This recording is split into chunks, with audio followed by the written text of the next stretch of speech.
Hello students, alcohols हम लोग discuss कर रहे थे, मोनोहाइड्रिक अल्कोहल्स। लास्ट लेक्चर में हमने ये पढ़ा था कि अगर हम अल्कोहल्स को हॉट कॉपर के साथ ट्रीट करते हैं तो क्या होता है। आज उससे नेक्स्ट हम टॉपिक डिस्कस करते हैं, that is the distinction between primary, secondary and tertiary alcohols. और उसके लिए हमारे पास विक्टर मेयर टेस्ट होता है। तो क्या होता है ये टेस्ट, देखिए ये है आपके पास प्राइमरी अल्कोहल,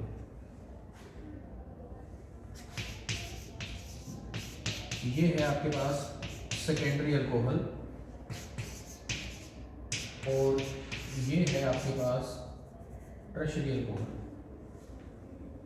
जैसे मैंने यहाँ लिखा, तो सबसे पहले हम इनकी रिएक्शन करते हैं फास्फोरस प्लस आयोडीन से। तीनों को रिएक्ट करना है आपने P+I2, phosphorus plus iodine. OH हटा के इसकी जगह आयोडीन लगा दो, RCH2I, अल्काइल आयोडाइड बन गए यहाँ से।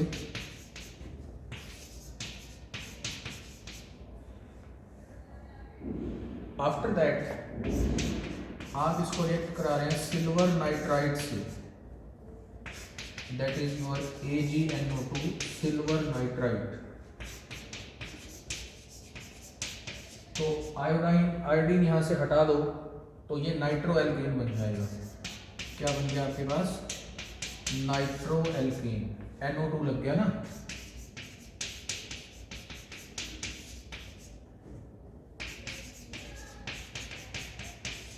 ये बन गया आपके पास, ठीक है। उसके बाद इसकी रिएक्शन करनी नाइट्रस एसिड से।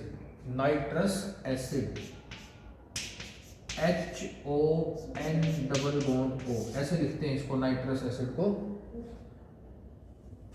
यहां से गया H2, यहां से गया O, वाटर गया यहां से, माइनस हो गया वाटर, क्या बना? RCNO2 double bond NOH। ऐसे ही इसको रिएक्ट कराया HON double bond O, H गया देखो यहां से, OH गया यहां से, वाटर निकल गया यहां से भी, आपको मिला R2CNO2 N double bond O। इसको रिएक्ट कराया नाइट्रस एसिड से, तो यहाँ नो रिएक्शन, क्योंकि यहाँ जो ये कार्बन है, इस कार्बन के ऊपर हाइड्रोजन नहीं है।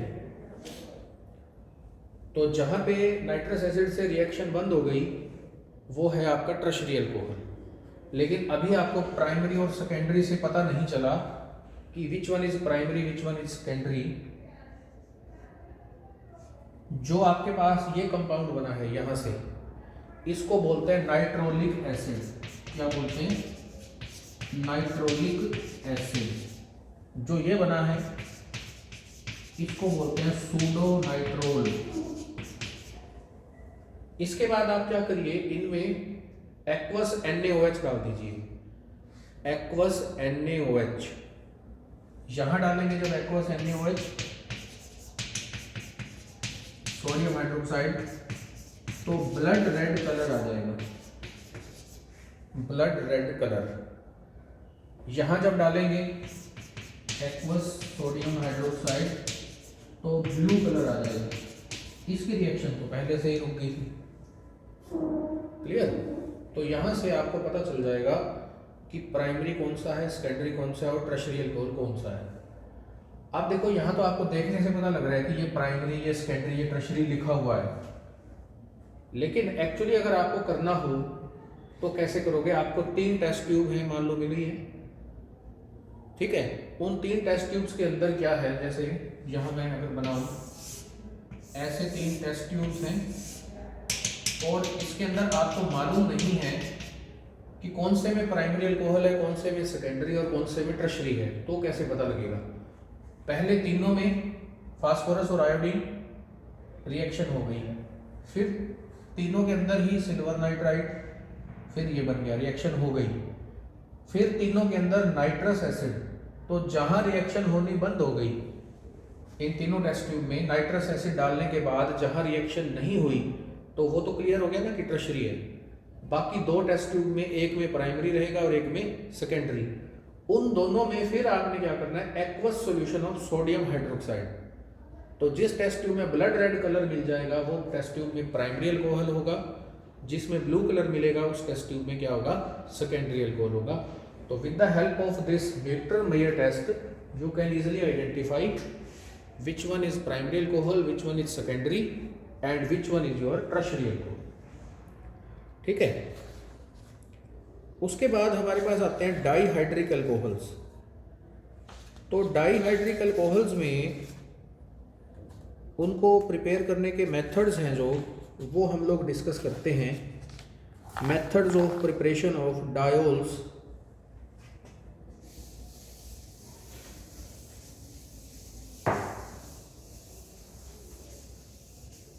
Method of preparation of diols।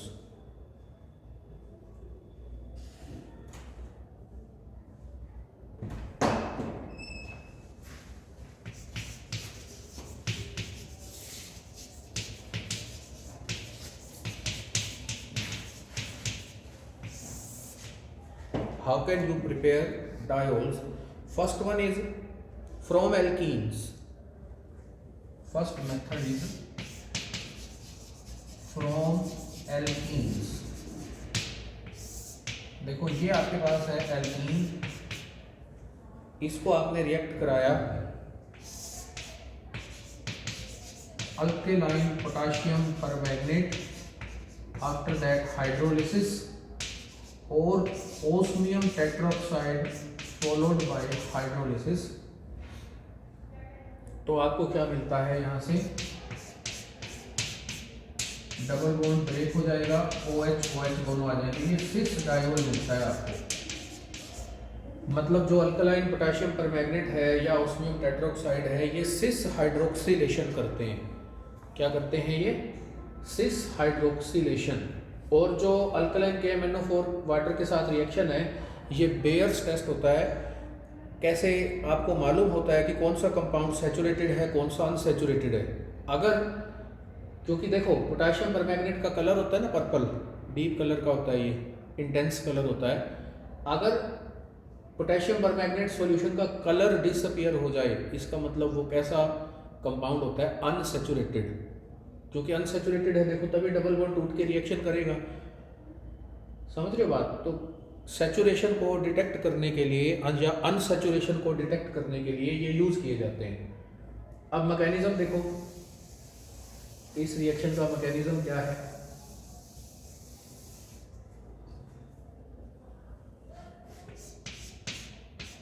जैसे आपके पास ये एल्कीन है, इसको आपने रिएक्ट कराया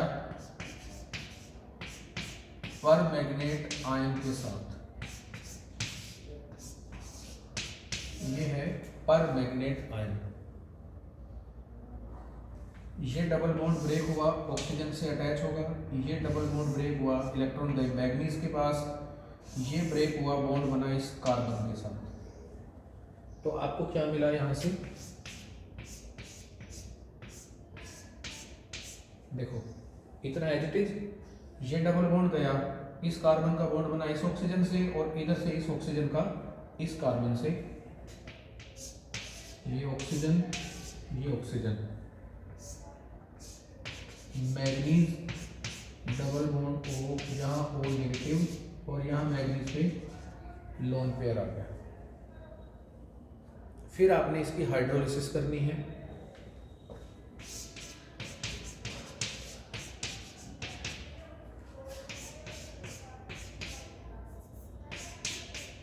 यहाँ पे दोनों जगह पे OH OH हो जाएगा, और मैग्नीज के साथ भी यहाँ OH, यहाँ OH, यहाँ डबल बॉन्ड O, यहाँ O नेगेटिव, यहाँ O। ये आपके पास 6 डायोल बन गया। बिल्कुल इसी तरीके से हम लोग ओस्मियम टेट्राऑक्साइड से भी कर सकते हैं। देखिए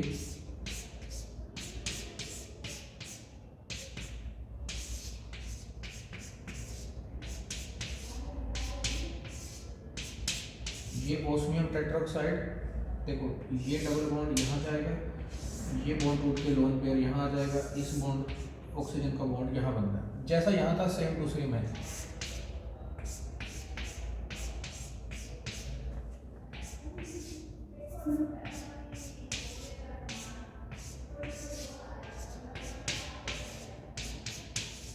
यहाँ पे पेयर आ गया। फिर हम इसकी हाइड्रोलिसिस करेंगे।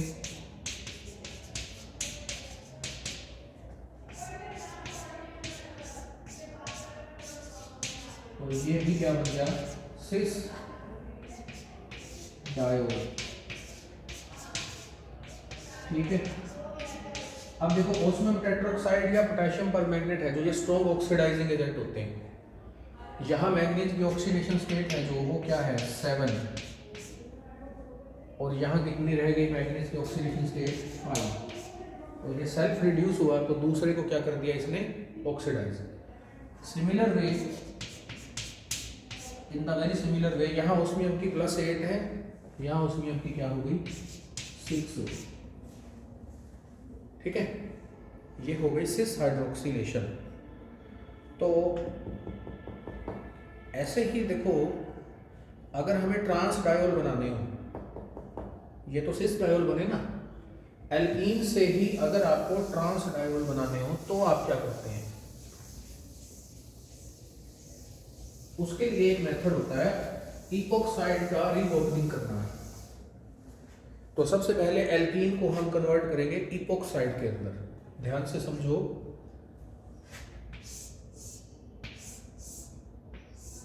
दिस इज साइक्लोपेंटीन,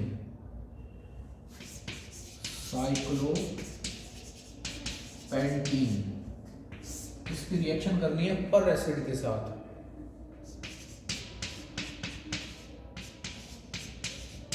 दिस इज पर एसिड, ये ऑक्सीजन और ऑक्सीजन का पर ऑक्साइड लिंकेज है यहाँ, इसलिए इसको पर एसिड बोलते हैं।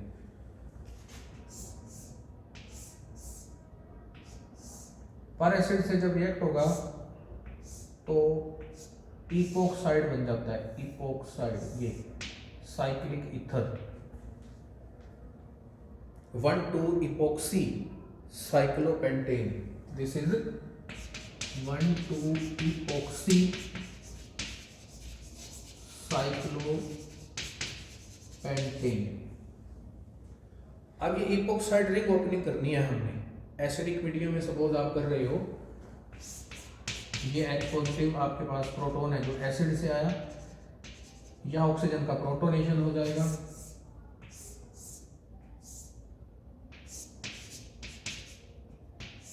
इस पे आ गया पॉजिटिव चार्ज। ठीक है, after that nucleophilic attack of water, ये वाटर जो है ये एज न्यूक्लियोफाइल अटैक करेगा। मान लो इस कार्बन पे ये बॉन्ड टूट गया ऑक्सीजन पे, ये आ गया यहाँ पे OH और यहाँ आ गया OH पॉजिटिव। फिर यहाँ से माइनस प्रोटॉन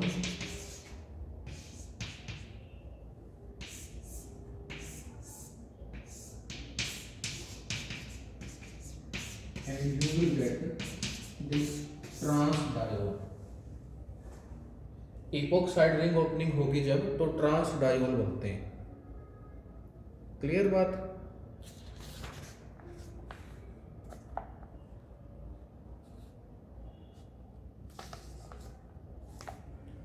आफ्टर दैट देखिए एल्कीन से ही प्रिपेयर करने का और मेथड भी है।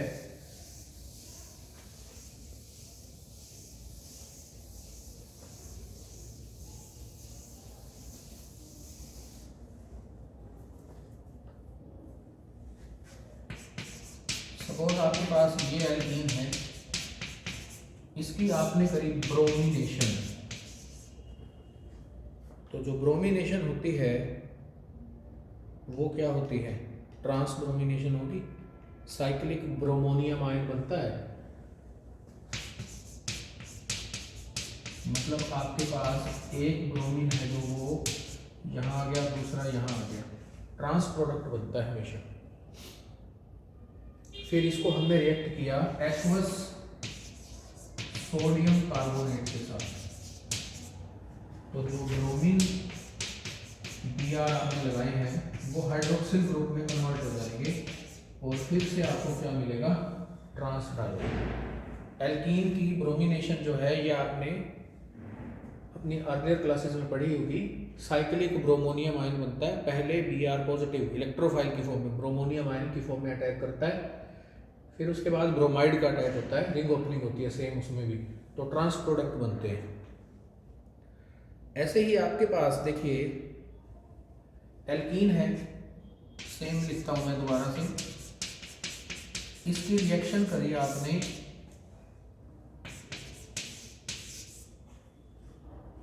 हाइपोक्लोरस एसिड के साथ, ये हाइपोक्लोरस एसिड है, तो भी आपको क्या मिला, इसमें भी ट्रांस एडिशन होती है। उसके बाद फिर एक्वस सोडियम बाइकार्बोनेट से हीट किया, रिएक्ट करवाया इसको, तो ये भी आपको मिलेगा ट्रांस डायोन। तो इस लेक्चर में इतना ही, बाकी फिर हम नेक्स्ट लेक्चर में कंटिन्यू करेंगे। Thank you.